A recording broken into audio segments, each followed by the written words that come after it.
ایک صحافی نے ان سے کہا جی اب اصل پوائنٹ کے اوپر آ جائیں، بتائیے کیا آپس میں معاہدہ کیا ہوا ہے، لیکن اس معاہدے کے بارے میں ابھی وہ بات کرنے ہی لگے تھے لیکن وہ بات نہیں ہوئی۔ تو اس کے بعد شاہ محمود قریشی صاحب جو ہے وہ پھر اپنے گفتگو کا آغاز کرتے ہیں۔ ایک جو امپورٹنٹ بات دونوں کی جانب سے جو سامنے آئی وہ صرف ایک نقطہ تھا، اس معاہدے کے بعد کیا ہونے جا رہا ہے، کچھ یہ تفصیلات بھی میں آپ کے ساتھ شیئر کرتا ہوں۔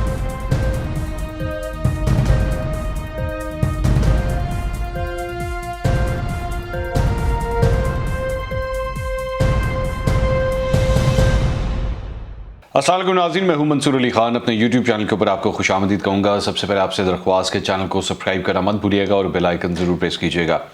ناظرین، حکومت اور تحریک لبیک پاکستان کے درمیان معاہدہ ہو چکا ہے اور اس کا باقاعدہ آج اعلان بھی کر دیا گیا ہے۔ اب میں تھوڑی سی آپ سے بیک گراؤنڈ ڈیٹیلز شیئر کروں گا اور پھر میں آپ کو کچھ اس معاہدے کے بعد کیا ہونے جا رہا ہے، کچھ یہ تفصیلات بھی میں آپ کے ساتھ شیئر کرتا ہوں۔ سب سے پہلی بات یہ کہ اس معاملے کو جو اگر آپ آغاز دیکھیں، حکومتی سائٹ سے شیخ رشید احمد صاحب جو ہیں وہ سب سے پہلے اس سلسلے میں تحریک لبیک پاکستان کے ساتھ جو ہے وہ مذاکرات کر رہے تھے۔ آپ کو یاد ہوگا جس دن پاکستان اور بھارت کا میچ تھا اس سے ایک دن پہلے شیخ رشید صاحب جو ہے وہ چلے گئے تھے، ادھر دبئی چلے گئے تھے، لیکن اس کے بعد ان کو واپس بلایا گیا تھا اور وہ آئے تھے اور جا کے پھر انہوں نے مذاکرات کیے تھے۔ اس کے بعد اس معاملے کے اندر عوریہ مقبول جان صاحب کو بھی جو ہے وہ کہا گیا کہ جی آپ بھی اس سلسلے میں بات چیت کریں۔ انہوں نے بھی اپنا رول ادا کیا۔ انہوں نے 3 شرائط بتائیں کہ جی 3 شرائط ان کی جانب سے رکھی گئی ہیں۔ ایک تو یہ کہ جی سعد رضوی کو جو ہے رہا کیا جائے، دوسرا کہ ان کے خلاف جو کیسز ہیں ان کو ختم کیا جائے، اور تیسرا ان کی جماعت پہ جو پابندی لگائی گئی ہے اس پابندی کو ختم کیا جائے۔ لیکن اس کے بعد عوریہ صاحب بتاتے ہیں کہ جی اس کے بعد مزید کوئی ڈیولپمنٹ نہیں ہوتی ہے، اور اس کے بعد جمعے والے دن جو ہے وہ تحریک لبیک اپنا لانگ مارچ کا آغاز کر دیتی ہے اور مرید کے میں جا کے وہ پہلا پڑاؤ ڈالتی ہے جہاں پہ ان کو پولیس کی جانب سے ریزسٹنس بھی ہوتی ہے۔ اینی ویز کمنگ فارورڈ کوئکلی، اس سارے معاملے کے بعد جو ہے وہ حالات اور کشیدہ ہونا شروع ہوتے ہیں، اور اس کے بعد جب یہ اسلام آباد کی طرف مارچ اپنا مزید آگے لے کے جاتے ہیں تو وزیر آباد اور اس سے پہلے کے جو مختلف مقامات ہیں وہاں پہ ان کے ساتھ پھر کلیشز ہوتے ہیں پولیس کے، اور اب تک کی اطلاعات کے مطابق جو آخری اطلاعات مجھے ملی تھی 11 پولیس اہلکار جو ہیں وہ شہید ہو چکے ہیں۔ بہرحال اس کے بعد اب اس معاملے کے اندر جو ہے وہ جو علماء کرام ہیں ان کو پھر بیچ میں ڈالا گیا اور ان کی جانب سے جو ہے وہ مذاکرات کا عمل شروع کیا گیا۔ اچھا، آج اس کے بعد بالآخر پہلے یہ بتایا گیا کہ جی تقریباً کوئی 11 بجے پریس کانفرنس ہونی ہے اور اس پریس کانفرنس میں جو ہے وہ ساری تفصیلات شیئر کی جائیں گی، لیکن پھر وہ پریس کانفرنس مؤخر ہو گئی۔ اس کے بعد یہ پریس کانفرنس جو ہے وہ تقریباً 3 بجے کے آس پاس جو ہے وہ سٹارٹ ہوتی ہے، اور میرے خیال میں کوئی 10 منٹ سے لے کے 12 منٹ کے درمیان یہ پریس کانفرنس ہوتی ہے۔ اس پریس کانفرنس میں مفتی منیب الرحمان تشریف رکھتے ہیں، جو وزیر خارجہ شاہ محمود قریشی وہ تشریف رکھتے ہیں، اس کے ساتھ ساتھ علی محمد خان صاحب تشریف رکھتے ہیں، اور اسپیکر قومی اسمبلی اسد کیسر صاحب تشریف رکھتے ہیں، اور تحریک لبیک پاکستان کے جو دیگر رہنما ہیں وہ بھی اس پریس کانفرنس میں بیٹھے ہوتے ہیں۔ اچھا، اس کے بعد پہلے مفتی منیب جو ہے وہ اپنی بات کا آغاز کرتے ہیں۔ اس میں وہ پہلے مختلف لوگوں کے لیے جو ہے وہ ان کا شکریہ بھی ادا کرتے ہیں، ساتھ جو پولیس کے اہلکار شہید ہوئے ہیں ان کے لیے بھی وہ دعا پڑھتے ہیں۔ اس کے بعد وہاں پہ بھی وہ بات کر ہی رہے تھے کہ ایک صحافی نے ان سے کہا جی اب اصل پوائنٹ کے اوپر آ جائیں، بتائیے کیا آپس میں معاہدہ کیا ہوا ہے، لیکن اس معاہدے کے بارے میں ابھی وہ بات کرنے ہی لگے تھے لیکن وہ بات نہیں ہوئی۔ تو اس کے بعد بلا لیا جاتا، شاہ محمود قریشی صاحب جو ہے وہ پھر اپنے گفتگو کا آغاز کرتے ہیں۔ شاہ محمود قریشی صاحب بھی جو ہے وہ مختلف لوگوں کی جو انہوں نے شکریہ ادا کرنا تھا وہ شکریہ ادا کرتے ہیں، اور انہوں نے کہا کہ جی ہم یہاں پہ ماضی کو بلا کے بیٹھے ہوئے ہیں۔ تھوڑا سا انہوں نے بیک گراؤنڈ دیا، اور اس کے اندر ایک جو امپورٹنٹ بات دونوں کی جانب سے جو سامنے آئی وہ صرف ایک نقطہ تھا، اور وہ یہ تھا کہ جی اگلے ہفتے تک آپ کو اس کے نتائج نظر آنا شروع ہو جائیں گے۔ معاہدہ ہو گیا ہے، اصل صرف یہ ون لائنر جو ہے نا ساری چیز میں سے، اس پوری پریس کانفرنس میں سے صرف ایک لائن ہے، صرف ایک لائن، وہ یہ ہے کہ اگلے ہفتے تک آپ کو نتائج نظر آنا شروع ہو جائیں گے اور معاہدہ ہو گیا، بس دیٹ از اٹ۔ اس کے علاوہ اور کچھ بھی نہیں تھا اس کے اندر، اس کے علاوہ بالکل ایبسولوٹلی 10 منٹ کی پریس کانفرنس میں اور کچھ بھی نہیں تھا، صرف اور صرف ایک آپ سمجھ لیں کہ کیمرہ ٹائم جو ہے وہ اس کو ایبزارب کیا جا رہا تھا کہ ہم نے کر دی ہے پریس کانفرنس۔ اچھا، اب یہاں پہ ظاہری بات ہے کیونکہ ون لائنر پریس کانفرنس ہے تو میں اس کے اوپر اب آپ کو بتا دیتا ہوں کہ سوالات کون کون سے کھڑے ہوئے ہیں، کون کون سے سوالات کھڑے ہوئے ہیں جن کے کسی قسم کے کوئی ہمارے پاس جواب نہیں ہے۔ معاہدہ کیا ہوا ہے؟ سب سے پہلا سوال، کچھ نہیں پتا، کچھ بھی نہیں پتا. اسپیکولیشنز چل رہی ہیں مختلف سوشل میڈیا کے اوپر، مختلف صحافیوں کی جانب سے مختلف باتیں ہو رہی ہیں. کوئی یہ کہہ رہا ہے کہ جی اصل پوائنٹ صرف یہ رہ گیا کہ جی سعد رضوی کو رہا کریں، ایک پوائنٹ یہ ہے. کوئی کچھ بات کر رہا ہے، کوئی کچھ بات کر رہا ہے، لیکن اس بارے میں حکومت نے کسی قسم کا کوئی اعلان نہیں کیا. ایک بات. دوسری بات یہ، اس سے کیا مراد ہے کہ ایک ہفتے کے بعد جو ہے وہ اثرات نظر آنا شروع ہو جائیں گے. کیونکہ اگر اس چیز کو پہلی چیز کے ساتھ جوڑا جائے کہ کیا سعد رضوی کی رہائی کے اوپر جو ہے وہ ایک ہفتے کے اندر نتائج نظر آنا شروع ہو جائیں گے، تو یہ تو بہت بڑا کویشچن مارک ہے. کیونکہ پہلے وزیر اعظم کی جانب سے یہ رپورٹ ہوا تھا کہ وزیر اعظم نے کہا کہ جی سعد رضوی کی رہائی نہیں ہو سکتی، یہ نہیں ہو سکتی. تو کیا اب کورٹس کا سہارا لیا جائے گا کہ کورٹس جو ہیں وہ اس سلسلے میں کر دیا؟ اب نارملی یہ ہوتا ہے، نارملی میں آپ کو پہلے سے یہ بتا دوں کہ اکثر اوقات کیسز کو جان بوجھ کے کمزور بھی کر دیا جاتا ہے. جی ہاں، یہ بھی ہوتا ہے. اور اس میں جو پروسیکیوشن ہوتی ہے، یعنی کہ حکومت والی سائڈ سے جو وکلا گئے ہوتے ہیں، میں یہ نہیں کہہ رہا کہ اس میں یہ ہوگا، میں پہلے یہ کلیئر کر لوں، لیکن میں صرف آپ کو ایک طریقہ کار بتا رہا ہوں کہ ہوتا کیا ہے. کہ پروسیکیوشن ہی اتنی ویک کرتی جائے کہ کیس آٹومیٹکلی جس کے خلاف کیا ہوا ہے وہ آٹومیٹکلی وہ کیس جیت جائے. تو مجھے نہیں پتا کہ اب کیا یہ سعد رضوی کی رہائی سے متعلق ہے یا نہیں ہے، کیونکہ کوئی ڈیٹیل شیئر نہیں کی گئی. لیکن صرف اتنی بات کی گئی کہ ایک ہفتے کے اندر جو ہے وہ مثبت اثرات جو ہے وہ آپ کو نظر آنا شروع ہو جائیں گے. ایک بات. اچھا، اس کے بعد جو باقی دو پوائنٹس ہیں کہ جی باقی لوگوں کے اگینسٹ جو مقدمات کیے ہوئے ہیں، جن لوگوں کو گرفتار کیا گیا اور جن کے خلاف مقدمات درج ہیں، کیا ان کے خلاف قانونی کارروائی ہوگی یا نہیں ہوگی، یا اس پہ بھی حکومت بیک آف کر چکی ہے؟ کچھ بھی نہیں پتا، اس کے بارے میں بھی کچھ نہیں پتا. تیسرا، وہ جو بتایا گیا تھا کہ جی ان کے اوپر جو پابندی لگی ہوئی ہے وہ پابندی رہے گی یا نہیں رہے گی، یا اس کے اندر، کیونکہ شیخ رشید صاحب نے اپنی پریس کانفرنس میں کہا تھا کہ ہیں وہ کالعدم، لیکن وہ کالعدم ہے کیونکہ ہم نے ان کو کالعدم ڈکلیئر کیا ہوا ہے، لیکن وہ بین نہیں ہے اور نہ ہم سپریم کورٹ میں گئے ہیں. سو بیسکلی اس پورے پروسیس کو کمپلیٹ کرنے کے لیے میں آپ کو پہلے بتا دوں ان کو سپریم کورٹ جانا پڑے گا.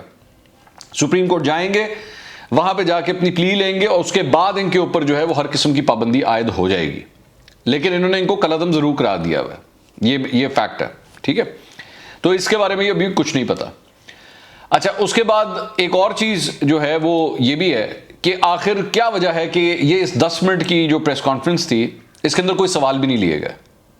سوال نہیں لیے گئے. سوال اس لیے نہیں لیے گئے کیونکہ جب آپ سے سوال کیا جائے گا تو جواب دینا بہت مشکل ہو جائے گا، بہت مشکل ہو جائے گا جواب دینا. کیونکہ حکومت کو اس بات کا پتہ نہیں ہے، اس کا ان کو نہیں، بلکہ ان کو اس بات کا پتہ ہے کہ وہ ایسی چیز کے اوپر یا تو معاہدہ کر بیٹھے ہیں جس کے جواب دینا بہت مشکل ہوگا اور کرٹیسزم ہوگا ان کے اوپر. کیونکہ جو کچھ پہلے وفاقی وزراء بتاتے رہے ہیں، ٹھیک ہے، اس میں شیخ رشید صاحب ہو گئے، فواد چودھری صاحب ہو گئے، یہ سب لوگ ہو گئے، یہ اس پورے پروسیس سے باہر نکال دیے گئے ہیں. ویری امپورٹنٹ پوائنٹ جو میں آپ کے ساتھ شیئر کر رہا ہوں. اس کے لیے اسٹیئرنگ کمیٹی بنائی گئی ہے اور اس کو علی محمد خان صاحب کی جو ہے ان کو اس میں سربراہی کے اندر یہ اسٹیئرنگ کمیٹی بنائی گئی ہے، اور وزیر قانون پنجاب راجہ بشارت اس کے اندر شامل ہیں، اور بھی چند افراد، مطلب سیکرٹری ہوم پنجاب بھی اس کے اندر شامل ہے. لیکن انٹرسٹنگلی شیخ رشید احمد صاحب جو پچھلے معاہدے کے سگنیٹری ہیں ان کو اسٹیئرنگ کمیٹی میں شامل نہیں کیا گیا. Very interesting point. جبکہ یہ سارا معاملہ جو سڑکوں کے اوپر ہو رہا ہے یہ معاملہ داخلہ کا ہے، ہمارے وزیر داخلہ کا معاملہ ہے. یہ ایکچولی سیدھا سیدھا ان کی منسٹری کے انڈر سب کچھ آتا ہے. لیکن جو اسٹیئرنگ کمیٹی بنائی گئی ہے اس میں وزیر قانون پنجاب کو ڈال دیا گیا ہے، علی محمد خان کو ڈال دیا گیا ہے، لیکن وزیر داخلہ کو نہیں ڈالا گیا، اور ساتھ ہی ساتھ وزیر مذہبی امور بھی اس میں شامل نہیں ہے. وہ سگنیٹری جو پہلے 2 معاہدوں کے سگنیٹری ہیں وہ بھی اس میں شامل نہیں ہیں. سو جن لوگوں نے پہلے سگنیچرز کیے تھے ان سب کو نکال دیا گیا، ان سب کو ہی اس اسٹیئرنگ کمیٹی میں نہیں ڈالا گیا. تو اس کی 2-3 وجوہات ہو سکتی ہیں. ایک تو یہ کہ کیونکہ اس معاہدے کے اوپر عمل درآمد نہیں ہوا تو مذاکرات کے عمل سے اور اس اسٹیئرنگ کمیٹی سے ان سب لوگوں کو جو ہے وہ سائڈ لائن کر دیا گیا. تو حکومت نے کم از کم یہاں پہ تو ضرور سرنڈر کیا ہے، اس معاملے پہ تو ضرور سرنڈر کیا کہ ان لوگوں کو بیچ میں نہ لایا جائے. اور جو لوگ بھی بیچ میں ایڈ ہوئے ہیں اب یہ سب لوگ نئے ہیں. علی محمد خان، اسد کیسر، شاہ محمود قریشی، یہ سب لوگ، اور مفتی منیب، یہ سب لوگ جو ہیں وہ نئے چہرے ہیں جو تحریک لبیک پاکستان کے ساتھ اب ڈیل کر رہے ہیں. اس سے پہلے کے معاہدوں کے اندر یہ لوگ شامل نہیں تھے. شہزاد اکبر کر چکے ہیں، بریگیڈیئر اعجاز شاہ کر چکے ہیں، شیخ رشید کر چکے ہیں، نور الحق قادری کر چکے ہیں، لیکن یہ لوگ نہیں تھے پہلے. ایک دفعہ جو اس سے پہلے مذاکرات ہوئے تھے، جب آخری دفعہ ہوئے تھے، اس میں اس میں راجہ بشارت تھے, اس میں گورنر پنجاب تھے, اس میں شیخ رشید تھے, لیکن اس بار نہیں ہے. ٹھیک ہے. چوتھی جو ایک بڑی امپورٹنٹ بات ہے وہ یہ, کیوں یہ سب کچھ کیا جا رہا ہے, یہ اس کو سیکریسی کی وجہ کیا ہے. دیکھیے جو پہلے 2 معاہدے کیے گئے تھے حکومت کی جانب سے, اور اس کے بعد وہ معاہدے منظر عام کے اوپر بھی آئے تھے, تو وہ معاہدے آج تک بار بار چینلوں کے اوپر چلتے ہیں, بار بار ان کو پن پوائنٹ کیا جاتا ہے کہ آپ نے یہ معاہدے کیوں کیے جن کو آپ پورا نہیں کر سکے تھے. تو وہ حکومت کے لیے بہت امبیرسنگ سچویشن بن چکی ہوئی ہے, بہت زیادہ. ان کو سمجھ نہیں آ رہی کہ اس میں سے وے آؤٹ کس طرح نکالیں ہم. تو اس مرتبہ غالباً ایک پراپر میڈیا اسٹریٹجی کے تحت جو ہے وہ اس چیز کا آغاز کیا گیا ہے کہ معاہدے جو ہے وہ بتائے نہ جائے کہ فی الحال معاہدہ کیا ہو سکتا ہے آگے چل کے بتا دیں. میں یہ نہیں کہہ رہا کہ ابھی آگے بھی نہیں بتائیں گے, ہو سکتا ہے شاید بتا دیں, لیکن یہ بڑی انٹرسٹنگ بات ہے کہ جی آنے والے ہفتے کے اندر اس کے جو ہے وہ اثرات آپ کو نظر آنا شروع ہو جائیں گے. اس کا کیا مراد ہے, یہ اس کا جواب نہیں ہے, کوئی جواب. اسپیکولیشن ہوگی آبویسلی, بہت اسپیکولیشن ہوگی, لیکن ہمیں بھی واقعی نظر آنا شروع ہو جائے گا کہ انہوں نے ایکچولی جا کے معاہدہ سائن کیا کیا ہے. کیونکہ بار بار یہ ہمیں بتاتے رہے کہ جی چھٹی دفعہ آ گئے ہیں. یہ کیا گارنٹی ہے کہ اب یہ 7ویں دفعہ نہیں آئیں گے؟ یہ کیا گارنٹی ہے کہ یہ دنگے فساد اور یہ سب کچھ اب دوبارہ نہیں ہوگا؟ اس کے لیے ظاہری بات ہے کچھ نہ کچھ تو کرنا ہوگا نا آپ کو قانونی طور پر. اور کیا یہ ہو سکتا ہے کہ چند لوگ, چاہے وہ 5,000 ہیں, چاہے 10,000 ہیں, چاہے 15,000 ہیں, وہ ایک گروپ بنے, وہ آئے, وہ دنگا فساد پھیلائے, گاڑیاں توڑے, املاک کو نقصان پہنچائے, لوگوں کی زندگی, آپ کے پولیس اہلکار شہید ہوں, اور اس کے بعد آپ جب معاہدہ کر لیں تو سارا کچھ رفع دفع ہو جائے؟ یہ نہیں ہو سکتا, یہ نہیں ہو سکتا, کیونکہ ریٹ آف دا اسٹیٹ جو ہے وہ اس طرح ختم نہیں کی جا سکتی. اور دوسری بات یہ کہ کیا حکومت ایکچولی اس چیز کو آخر تک پہنچائے گی یا نہیں پہنچائے گی, اس چیز کو ختم کرے گی ہمیشہ کے لیے؟ نہیں. کیونکہ فواد چودھری صاحب کے ساتھ لاکھ اختلاف صحیح, لیکن فواد چودھری صاحب کی بات درست ہے کہ یہ نہیں ہو سکتا کہ آپ ریٹ آف دا اسٹیٹ بار بار آ کے چیلنج کرتے رہیں. ایسا نہیں ہو سکتا. آپ احتجاج ضرور کر سکتے ہیں, سیاسی طور پہ آپ احتجاج کر سکتے ہیں, لیکن یہ نہیں ہو سکتا. اور شیخ رشید صاحب بھی یہ فرما چکے ہیں کہ یہ ملیٹنٹ ہو چکے ہیں. ٹھیک ہے, ان لوگوں نے اسلحہ استعمال کیا ہے.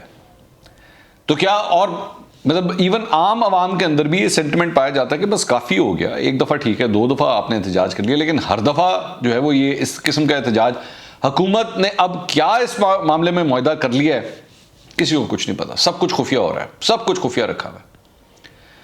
تو اس وجہ سے اچھا دوسری بات یہ, مفتی منیب صاحب کی ایک بات کے اوپر جو مجھے بڑا اعتراض ہوا, انہوں نے میڈیا کے حوالے سے کہا کہ جی میں میڈیا کے لوگوں کو یہ کہنا چاہتا ہوں کہ آپ اگر اس سلسلے میں مطلب میڈیا اگر رپورٹ نہ کرے, ایک دو دن آپ کی دکان پر اگر مندی ہو جائے تو قومی مفاد کو مد نظر رکھتے ہوئے اس کو چھوڑ دیجیے گا. مفتی منیب صاحب, میڈیا دکانداری نہیں کرتا, میڈیا صرف رپورٹ کرتا ہے, جو کہ آج آپ لوگوں نے کچھ خبر ہی نہیں دی. فرینکلی اسپیکنگ صرف اتنی خبر دی ہے کہ جو معاہدہ ہو گیا, بس دیٹس اٹ. تو میڈیا کو پلیز یہ مت بتائیے کہ میڈیا نے اپنا کام کیا کرنا ہے. میڈیا کا کام صرف رپورٹ کرنا ہے, اور وہ جب رپورٹ کرتا ہے تو وہ بھی قومی مفاد میں ہی کرتا ہے. اس لیے یہ مت کہیے کہ جی ہماری دکانداری جو ہے وہ قومی مفاد کے اوپر ہے, یہ جو کچھ بھی ہم کام کرتے ہیں وہ قومی مفاد کے لیے کرتے ہیں. تو اس لیے میڈیا کو اپنا کام کرنے دیجیے.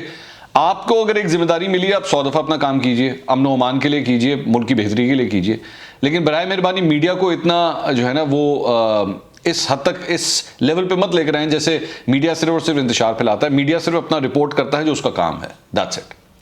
اور آج کی اس پریس کانفرنس میں سوائے اس بات کے کہ جی معاہدہ ہو گیا, اگلے ہفتے کچھ آپ کو اثرات نظر آنا شروع ہو جائیں گے, اور تیسرا کہ آپ نے ایک اسٹیئرنگ کمیٹی بنا دی ہے, اس کے علاوہ کچھ نہیں تھا اس کے اندر, اس 10 منٹ کی پریس کانفرنس میں, اور اس کے علاوہ کچھ نہیں تھا. آئی ہوپ آگے جا کے جو ہے وہ کچھ خبریں ہمیں ملنا شروع ہوں, پتہ لگے قوم کو کہ آپ نے کیا معاہدہ کیا ہے. اگلے ولاگ میں دوبارہ ملاقات ہوگی. اللہ حافظ.